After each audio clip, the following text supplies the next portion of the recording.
10월 4일 연중 제27주일입니다. 마테오가 전한 거룩한 복음입니다. 그때 예수님께서 수석 사제들과 백성의 원로들에게 말씀하셨다. 다른 비유를 들어보아라. 어떤 밭 임자가 포도밭을 일구어 울타리를 둘러치고 포도확을 파고 탑을 세웠다. 그리고 소작인들에게 내주고 멀리 떠났다. 포도철이 가까워지자 그는 자기 몫의 소출을 받아오라고 소작인들에게 종들을 보냈다. 그런데 소작인들은 그들을 붙잡아 하나는 매질하고 하나는 죽이고 하나는 돌을 던져 죽이기까지 하였다. 주인이 다시 처음보다 더 많은 종을 보냈지만 소작인들은 그들에게도 같은 짓을 하였다. 주인은 마침내 내 아들이야 존중해 주겠지 하며 그들에게 아들을 보냈다. 그러나 소작인들은 아들을 보자 저자가 상속자다. 자 저자를 죽여버리고 우리가 그의 상속 재산을 차지하자 하고 저희끼리 말하면서 그를 붙잡아 포도밭 밖으로 던져 죽여버렸다. 그러니 포도밭 주인이 와서 그 소작인들을 어떻게 하겠느냐. 그렇게 악한 자들은 가차없이 없애버리고 제때에 소출을 바치는 다른 소작인들에게 포도밭을 내줄 것이다. 하고 그들이 대답하자 예수님께서 그들에게 말씀하셨다. 너희는 성경에서 이 말씀을 읽어본 적이 없느냐? 집 짓는 이들이 내버린 돌, 그 돌이 모퉁이의 머릿돌이 되었네. 이는 주님께서 이루신 일, 우리 눈에 놀랍기만 하네. 그러므로 내가 너희에게 말한다. 하느님께서는 너희에게서 하느님의 나라를 빼앗아 그 소출을 내는 민족들에게 주실 것이다. 어느덧 올 한 해도 10월에 이 즈음에 이르면서 지난 주간 동안에 우리는 한가위를 맞이했고 올해 특별히 이 혼란과 어려움 속에서도 여러분들이 각자가 처해 있는 자리에서 하느님께서 한 해 동안 베풀어 주시고 또 보살펴 주심에 감사하는 시간을 가져셨으리라고 믿습니다. 우리는 오늘 이 연중 제27주일의 말씀 전례를 통하여서 우리의 정체성을 먼저 깨달아야 할 것입니다. 시편 80편의 그 말씀대로 주님의 포도밭은 이스라엘 집안이라네 라는 그 말씀과 같이 하느님께서는 우리를 부르시고 이 새로운 이스라엘 그 집안인 이 교회의 공동체를 축복하시고 하느님께서는 이끌어가고 계십니다. 제1독서의 말씀을 듣노라면 이사야서 5장 2절의 말씀 좋은 포도가 맺기를 바랐는데 덜포를 맺었다네 라는 이 말씀을 우리는 다시금 마음에 새기면서 주님의 포도밭인 이 교회를 통하여 또 작은 교회인 나 자신이 하느님께서 심으신 그 포도나무의 좋은 포도의 그 열매를 맺지 못하고 덜포도를 맺으며 살고 있지는 않는지 다시금 자신에게 자문해야 할 것입니다. 어쩌면 하느님께서는 당신께서 우리를 내실 때 또 우리를 모아들이시고 당신의 은총으로 이끄시고자 하시는 것은 바로 당신의 그 존재를 우리의 보잘것없는 존재를 통하여서 삶을 통하여 드러내시고 함께 계심을 증거하시기를 바라십니다. 그러나 우리의 이 신앙 삶 안에서도 끊임없이 우리가 깨어있지 않고 우리의 나아가야 될 그 방향을 잃어버린다면 우리의 삶은 가시덤불로 가득 차고 엉겅퀴가 결국 우거져서 우리의 삶이 어디로 가야 하는 것인지, 또 하나님께서 우리에게 부여하신 그 존재감을 또 상실하게 되는 그 위기에 치닫게 되는 것입니다. 그러나 하나님께서는 하나님의 은총에 맛가진 열매를 맺게 하기 위해서 이사야서의 그 말씀대로 이제 내가 내 포도밭에 무슨 일을 하려는지 너에게 알려주리라. 울타리를 걷어치워 뜯어먹히게 하고 담을 허물어 짓밟히게 하리라. 그것을 황폐하게 내버려 두어 가지치기도 못하고 김매기도 못하게 하여 가시덤불과 엉겅퀴가 올라오게 하리라.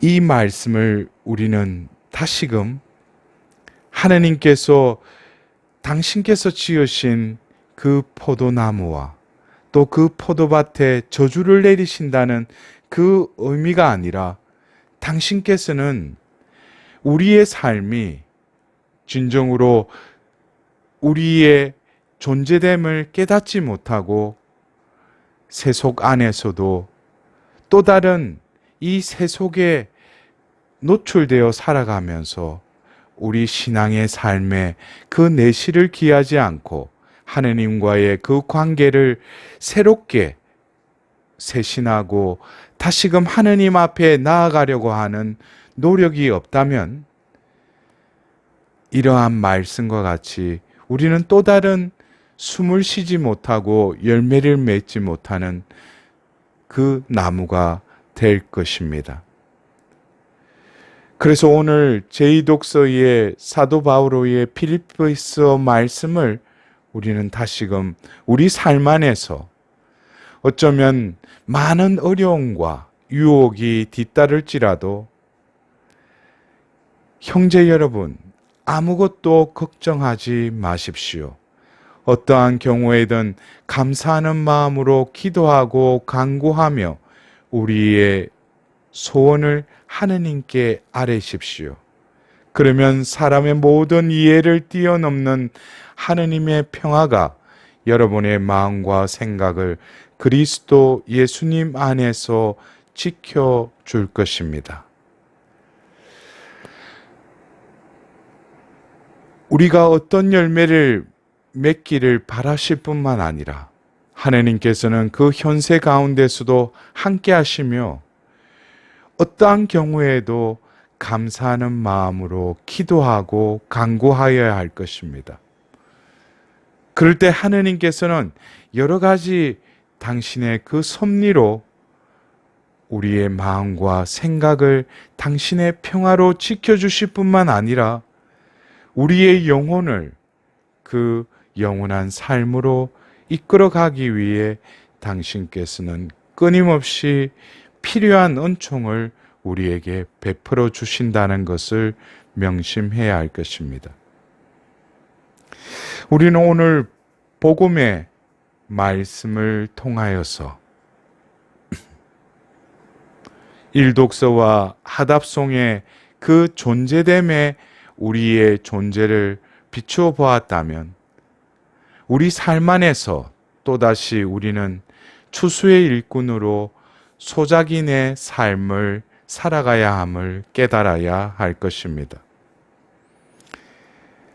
예수님의 이 비유의 말씀을 통하여서 결국 소출을 제때에 바치는 그 소작인인지 자신에게 자문하여야 할 것입니다.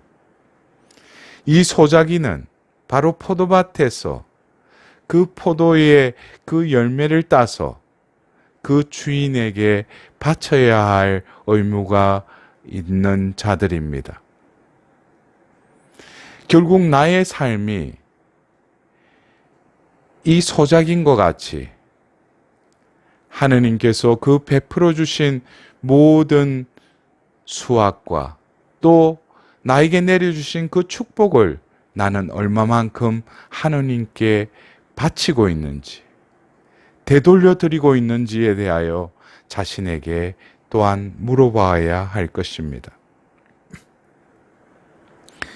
하느님께서는 그 소작인에게 강제적으로 억압해서 그 소출을 받으시는 것이 아니라 무한히 베풀어 주신 그 은총을 누리고 또 하느님께 온전히 이 모든 것을 되돌려 드리는 그 영적인 의미에서 우리는 이 소작인의 그 삶을 살아야 할 것입니다.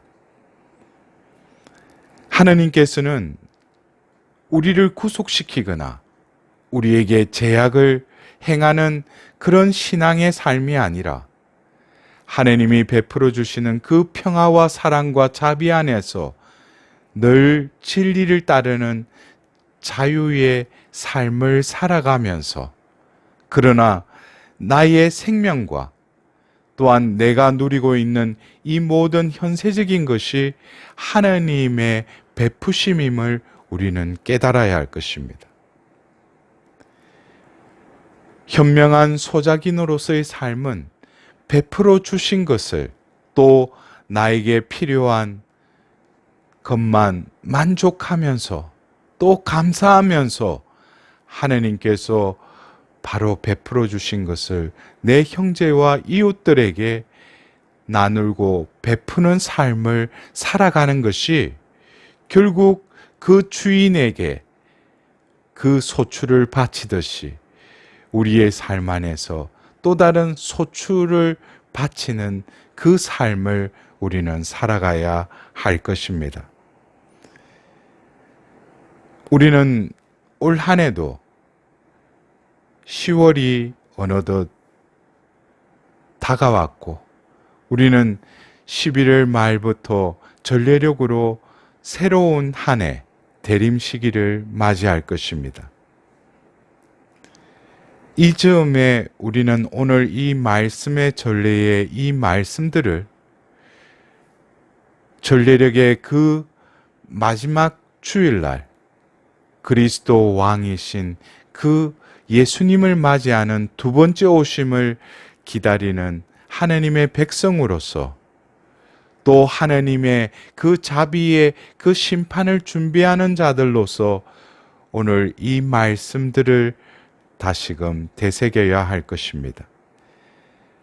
내 삶을 통하여 하나님께 무엇을 내어 드릴 것인지, 나에게 필요한 것은 하나님께 간청하고 구할 것만 하나님께서 무한히 베풀어 주신 나의 건강과 나의 가족들과 또 현세에서 나에게 필요한 것을 하나님께서는 예비하시고 베풀어 주심에 대한 그 감사함을 우리는 느끼면서 더불어서 이 삶을 통하여서 궁극적으로 하나님께 나아가서 하나님이 그 베풀어 주심에 대한 온전한 그 소출을 하나님께 바쳐드리는 그 충실한 소작인으로서의 삶을 살아가야 할 것을 우리는 오늘 이 주일날 우리의 그 존재됨과